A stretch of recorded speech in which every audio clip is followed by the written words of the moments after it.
Un incendio si è sviluppato intorno alle ore 15 nell'area adiacente la palazzina La Nascente in via Alessio di Giovanna a Fontanelle, tanta paura, ma soprattutto pesanti problemi per gli abitanti della palazzina, ai quali è stato vietato di uscire da casa e di tenere le finestre chiuse e di non usare i condizionatori.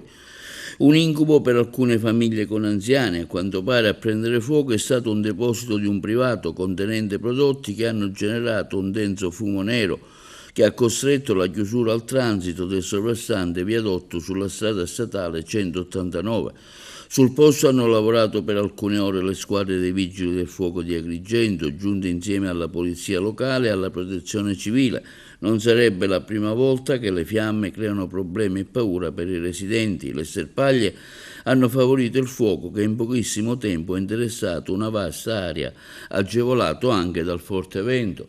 E un altro incendio ha carbonizzato una vasta area e parte di un'area boschiva lungo il tratto che va dalla Mosella fino a poco prima della rotonda degli scrittori. È successo questo ieri pomeriggio.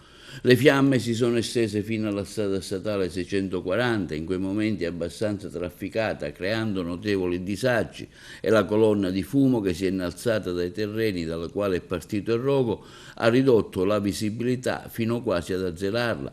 Sul posto sono intervenuti gli agenti delle volanti della questura e i loro colleghi della polizia stradale che hanno interdetto per alcune decine di minuti il passaggio delle macchine. A operare sul fronte del fuoco decine di uomini e mezzi dei vigili del fuoco di Agrigento e della forestale con l'ausilio dell'alto di un elicottero, quasi sicuramente dietro a questo evento la mano criminale di qualche piromane.